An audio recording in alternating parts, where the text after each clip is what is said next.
آئے، پھر کار پہ آئے، یہاں بھی آئے، تو کئی مشینیں میں نوٹ کر رہا تھا انسان نے بنائی ہیں۔ جہاز بھی ایک مشین ہے، کار بھی ایک مشین ہے۔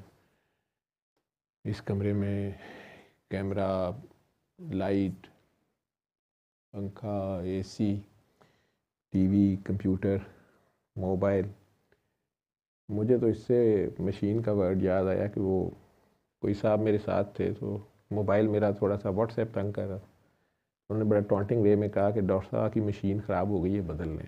کمپیوٹر کو بھی مشین بولتے ہیں، لیکن بہرحال وہ لفظ میرے ذہن میں آ گیا، تو اس طرح میں اور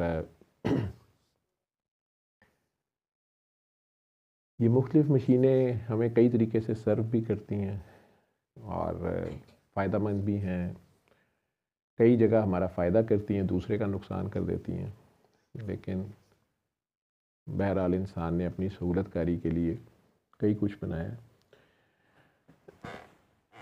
اس کمرے میں ویسے آپ سب کے خیال میں سب سے زبردست مشین کون سی ہے؟ اے سی، ٹی وی، آپ کا موبائل، کمپیوٹر، کیمرہ، پنکھا، انٹرنیٹ، اسپیکر ہے۔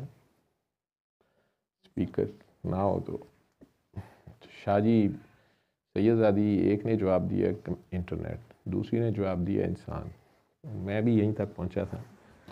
میں ایز اے ڈاکٹر سوچا، ساری زندگی ڈاکٹری کی ہے، آئی سی یو اور میڈیسن جیسے فیلڈ سے تعلق رہا۔ جو سب سے سفسٹیکیٹڈ مشین مجھے نظر آئی ہے وہ حضرت انسان ہے۔ سر کے بالوں سے لے کے پاؤں کے ناخن تک ہر چیز بنانے والے نے ایسی حکمت سے بنائی ہے، اور ایسے ایسے اس میں راز ہیں کہ ابھی بھی خود ہمیں نہیں پتہ، اپنا ہی نہیں پتہ ہمیں۔ ہم ایون جو ڈاکٹرز ہیں، سائنٹسٹ ہیں، سیل لیول پہ چلے جاؤ تو ایک سیل کے اندر کی جو دنیا ہے وہ خود ایک جہان ہے، اس میں آگے کئی مشینز ہیں، اس میں آگے کئی پرزے ہیں ایک ہی سیل کے اندر، اور پھر اس ایک پرزے کی اسسٹنس پہ کئی پرزے ہی اندر ہیں۔ وہ کئی جہتیں ہیں اس کی۔ سر کے بالوں کو، یہ بالوں کو لے لیں، یہ بال ادھر گرا ہوگا تو اٹھا کے پھینک دیں، کھانے میں ہوگا تو سخت ناپسند آ جائے گا، ویسے بھی کم ہو جائیں گے سر پہ تو تب بھی ٹینشن ہوگی، زیادہ ہو جائیں، اور کئی طریقے، کسی کے ڈرائی ہیں، کسی کے سلکی ہیں، کسی کے بہت باریک ہیں، کسی کے بہت موٹے ہیں، کسی کے گھنگریالے ہیں، کسی کے اسٹریٹ ہیں، کلرز ڈفرینٹ ہیں۔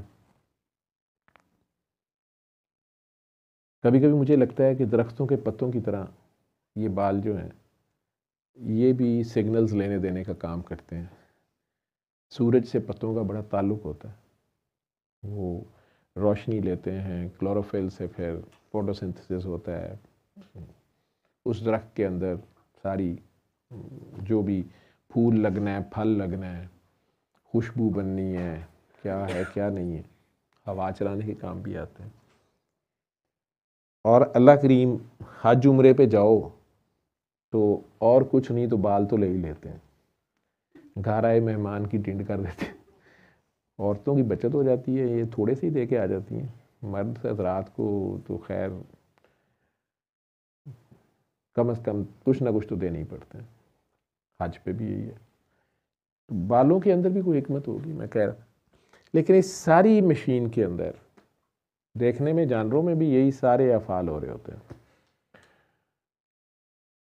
جو انتہائی اہم پرزہ یا جس چیز سے فضیلت ہمیں دی گئی ساروں سے، وہ دماغ لگتا ہے، عقل اور علم۔ انسان کا برین جو ہے ویسے دیکھنے میں مونکی کا بالکل ہمارے قریب ترین ہے، شیر ہے، دوسرے جانور بھی ہیں، جان ان میں بھی ہے، جانور وہ بھی ہیں۔ وہ میں نے جتنا غور کیا مجھے لگا کہ انسان کے اندر جو روح ہے اس کی، یہ راز ہے، یہ فرق ہے باقی جانداروں سے۔ ان کے اندر بھی جان ہوتی ہے، لیکن انسان جب ہم سو رہے ہوتے ہیں تو جان کی وجہ سے ہمارا سانس چل رہا ہوتا ہے، وہ اندر ایک سسٹم چل رہا ہوتا ہے، لیکن جو روح ہے، جو اللہ کا امر ہے کوئی خاص، میں اس کو احساس بھی کہتا ہوں، وہ انسان کے اندر کوئی خاص ہے دوسرے جانداروں سے